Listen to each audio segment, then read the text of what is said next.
E aí pessoal, tudo bom? Então, eu gravei esse vídeo aqui para explicar as questões da atividade da semana 1, desse PET 4 que a gente está começando hoje. Eu espero que vocês já tenham. Vocês leiam o material, assistam os outros vídeos que eu mandei explicando cada ponto da matéria.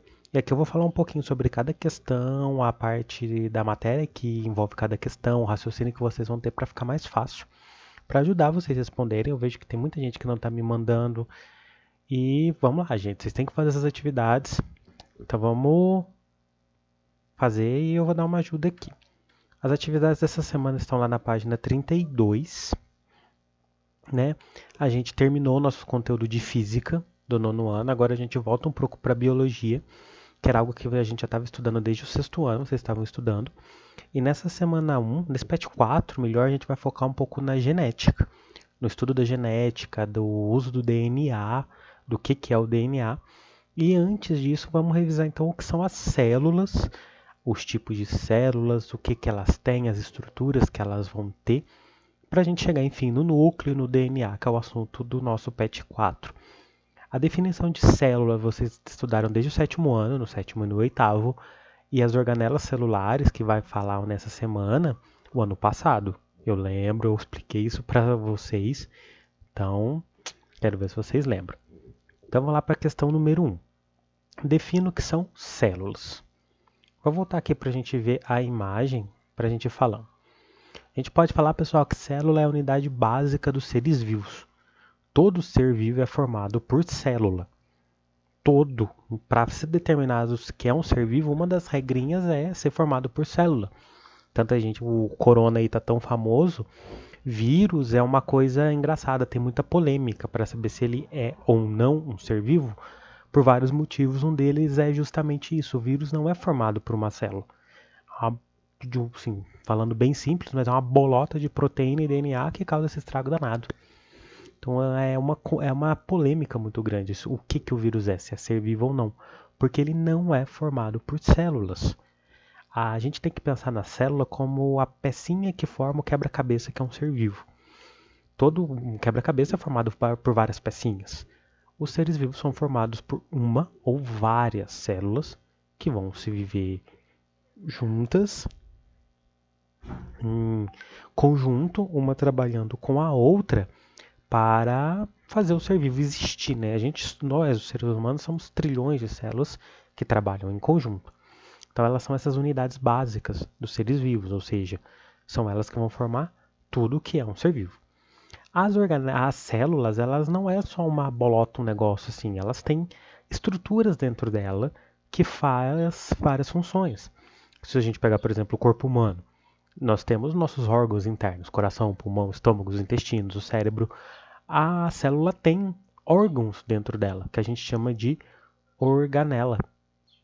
As organelas celulares são os órgãos que a célula tem, cada uma responsável por fazer uma função, e com isso a célula existe, a célula funciona e por consequência todo ser vivo. Vou falar rapidinho de cada uma aqui. A primeira, a membrana plasmática. A membrana, ela envolve a célula, dá o contorno para ela, controla o que entra e o que sai. As mitocôndrias, essas coisinhas aqui, elas são responsáveis por produzir energia, né? A glicose chega ali você tem a respiração celular onde produz energia.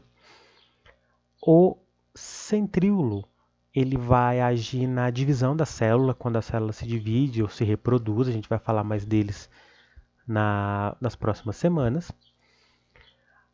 O peroxissomo, ele é uma organela que degrada, ele destrói o peróxido de oxigênio, o peróxido de hidrogênio, que é a água oxigenada. A célula normalmente ela produz água oxigenada no metabolismo dela e isso é muito tóxico. Esse peroxissomo serve para destruir isso antes que ela mate a célula. A gente passa água oxigenada para desinfetar machucado, justamente por isso ela é tóxica para uma célula. Então ela consegue matar bactérias que não têm esse peroxissomo. Nós possuímos eles, por isso que a água oxigenada não faz mal para a gente. Temos aqui também o lisossomo, que ele faz a digestão celular. Tudo que entra na célula, por exemplo, uma bactéria, que é uma célula só, entra ali, alguma coisa externa vai para dentro da célula, cai no lisossomo primeiro, ele vai digerir, como se fosse o estômago da célula. Agora vamos falar das organelas que produzem substâncias. Os ribossomos, eles produzem proteína. Função dele, básica. Produção de proteína, como está ali no texto, síntese proteica. Ele pode viver grudado em outra organela que a gente chama de retículo endoplasmático rugoso. Ele também vai fazer proteína. Esses retículos endoplasmáticos existem dois. Todos os dois vão produzir substâncias. O rugoso, ou também chamado de granular, ele só produz proteína. Por quê? Porque ele tem ribossomo grudado nele. Se você reparar aqui no desenho, ele tem um monte de bolotinha. Essas bolotinhas são ribossomos, que estão grudados. Como o ribossomo faz proteína, a gente quebra esse retículo, vai fazer proteína. O outro retículo é esse que não tem bolotinha. Ele, então, é o retículo endoplasmático liso, porque não tem bolotinha, não tem ribossomo nele. Como ele não tem ribossomo, ele vai produzir outra substância, porque ele não tem quem faz proteína grudada nele. Ele vai fazer principalmente lipídios, que são gorduras, e alguns hormônios. Então, glândulas, que são partes do corpo que fazem hormônios, tem um retículo liso bem ativo produzindo esse tipo de substância. Perto dele a gente vai ter o aparelho de Golgi. Esse nome aparelho é um nome mais antigo, atualmente a gente fala complexo golgiense. Ele serve para receber a substância que os retículos e o ribossomo produz, empacota, embala, coloca numa bolotinha e embala e manda para fora da célula. Eu gosto de dar o exemplo que o complexo golgiense é como se fosse a agência de correio da célula. Ele recebe, empacota e exporta. Tudo que a substância produz ele manda para lá, manda para fora. Ele recebe, embala e manda embora. Os retículos, percebe, eles estão perto dessa estrutura grandona, que é o núcleo. O núcleo é a estrutura mais importante ali da célula, assim, todas são, mas o núcleo é o centro de controle. Ele que vai coordenar tudo o que acontece dentro da célula, porque o DNA está ali dentro. A gente vai falar de núcleo celular bastante nesse PET aqui. Ele vai mandar em tudo que a célula faz. Se a célula precisa produzir proteína, ele manda a ordem, vem para os retículos rugosos e produz a proteína. Se ele precisa dividir, o DNA se divide e produz novas células. Então ele manda e desmanda em tudo na célula aqui. Menos só a mitocôndria que tem um pouco de vontade própria. A mitocôndria ela tem um DNA próprio dela.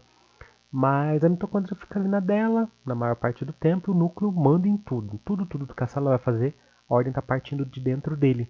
Porque o DNA, que é o que contém a receitinha para tudo que o corpo faz, está dentro do núcleo. E tudo isso que está aqui dentro, pessoal, da célula, encontra-se no citoplasma. É essa região entre a membrana e o núcleo, essa parte que está de azul escuro aqui no desenho. Ele é formado por uma substância gelatinosa, a gente chama ela de citosol, e as organelas ficam boiando ali. Ficam boiando e vivendo a vidinha delas, desempenhando as funções delas, e com isso o nosso corpo vai funcionar. Então esse foi um resumo muito grande, bem resumido, né? Leiam o material, os vídeos, e lembre, mas a gente falou disso ano passado. É bom guardar as funções de cada uma e principalmente a do núcleo, que é o que a gente vai usar mais nesse PET 4. Então a questão que era o que são células, pode falar que as peças dos seres vivos, as unidades dos seres vivos, tá tranquilo. Qual é a função do citoplasma? Acabei de falar dele ali. Como ele está entre o núcleo e a membrana, aquela região do meio, ele abriga as organelas. Então, ele acontece muita coisa ali. No citoplasma também acontecem reações químicas que garantem o funcionamento das células, transporte de substâncias que entram e que saem. Tudo acontece ali, né? A ação da célula acontece em meio ao citoplasma. Número 3. Prestar bastante atenção nessa aqui. O quadro a seguir compara 3 diferentes tipos celulares, célula A, B e C, quanto à presença e à ausência de determinadas estruturas.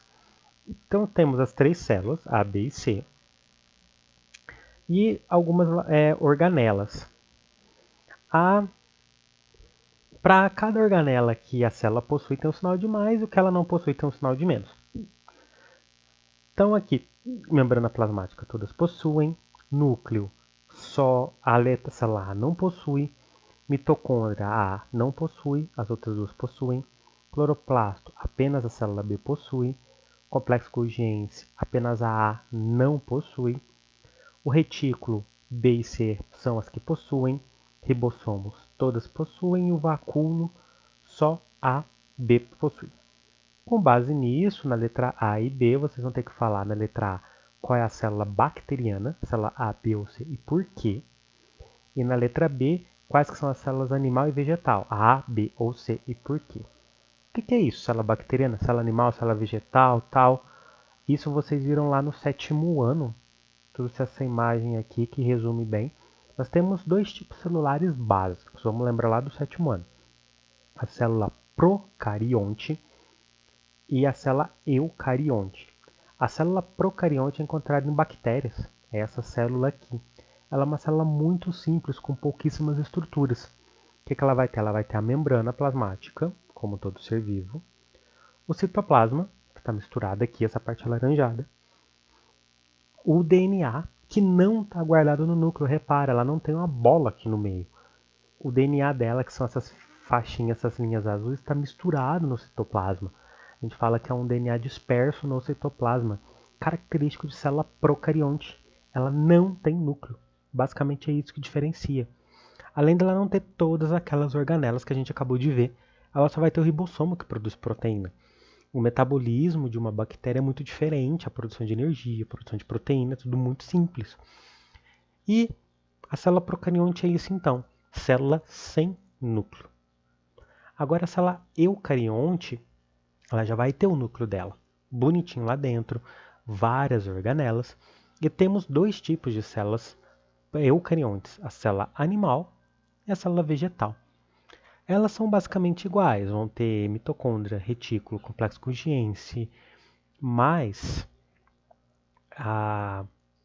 existem três organelas que a célula vegetal, a célula das plantas, possuem, que a célula dos animais, a célula animal não possui. São os cloroplastos, essas coisinhas aqui, que são eles os responsáveis por fazer a fotossíntese. Animais não fazem fotossíntese, mas as plantas fazem. Então, planta vai ter cloroplasto, que são eles que vão fazer a fotossíntese. Ela vai ter também o vacúolo, que é essa grande estrutura que está aqui no meio, que é um depósito para a célula. Tudo que é de importante que a célula produz, ela coloca ali para guardar, uma reserva. E a parede celular, essa parte mais externa aqui, que deixa a célula bem quadradinha. Ela é feita de celulose e serve de proteção para a planta, para ela não passar muito calor, não ter muito frio, não perder muita água, porque a planta está lá paradona, grudada no chão. Ela não pode correr para uma sombra ou correr no sol para esquentar. Então essa parede serve para proteger a célula, para ela não perder a água, para ela não congelar, para ela poder viver bem ali. Então, para responder essa questão 3, vocês têm que lembrar desses conceitos. Qual que é a célula bacteriana? A característica dela, ou seja, ela é uma célula procarionte. Principal característica, não tem núcleo. Olha ali, célula A, B e C. Aquela que não tiver núcleo, que tiver com sinalzinho de menos no núcleo, de cara você já sabe que é a célula bacteriana, que é uma célula procarionte. Células animal e vegetal, você sabe a diferença observando 3 organelas. Cloroplasto, vacúolo e parede celular. A célula vegetal tem essas 3, a animal não vai ter. Comparando isso aí, vocês conseguem responder. Certinho? A número 4. A organela celular responsável por metabolizar o açúcar do nosso corpo e transformá-lo em energia nós falamos dela lá em cima, qual organela que vai pegar o açúcar e produzir energia? Falamos delas agora mesmo. E a última, a membrana plasmática, além de manter os componentes internos de uma célula, auxilia na entrada e saída de algumas substâncias. Para permitir essa passagem, dizemos que essa membrana é impermeável, semipermeável, permeável e impenetrável. Ou seja, impermeável, ela não entra muita coisa. Semipermeável, entra um pouco de coisas, passa um pouco de coisas por ela, melhor. Permeável, passa de tudo, ou impenetrável. A membrana plasmática, pessoal, ela tem uma estrutura mais ou menos assim, ela não é uma linha só. Ela tem várias estruturas ali dentro. que vai permitir a passagem de algumas substâncias. A gente fala que a membrana tem permeabilidade seletiva. O que que é isso? Algumas coisas passam, outras não. Essas coisas vermelhas aqui, as azuisinhas, são proteínas que servem de carregadores de substâncias. Algumas substâncias chegam, grudam aqui. Se for aquilo que a célula quer, essa proteína bota a substância para dentro da célula. Se for algo que a célula não quer que entre, ela se fecha e barra e não deixa essa substância entrar. A membrana funciona como se fosse um porteiro, ela escolhe aquilo que entra e que sai da célula. As coisas que a célula produz, ela abre caminho para ela passar. E ela tem um controle tão perfeito que quando uma substância está saindo, outra não consegue entrar e aproveitar. Então tem todos os mecanismos que a célula escolhe. Entra e sai só aquilo que ela quer. Então pensando nisso, vocês conseguem resolver. Qual dessas palavras aqui indica que a membrana deixa algo passar, mas algo não? Ela escolhe aquilo. Não é tudo que quiser passa por ali. Vamos pensar por isso aí, certinho? Então, pessoal, eu queria dar esse recado, explicar então um pouquinho da matéria. Muita revisão do que vocês aprenderam no passado. Se ainda tem dúvida, que é muito nome, nessas organelas sim são muitos nomes, muita função cada uma, me procura, manda dúvida, manda lá no grupo, me chama, só não deixa de fazer. Esse assunto é muito mais fácil que o que a gente estava vendo de química e física, não envolve tanta conta, então vamos pegar firme, fazer essas atividades que é muito importante, certinho? Não deixem de estudar também o material e assistir aqueles vídeos que eu mandei no grupo, que eles ajudam muito bem, mostram muito bem esse assunto. Certinho, pessoal? Então, até mais.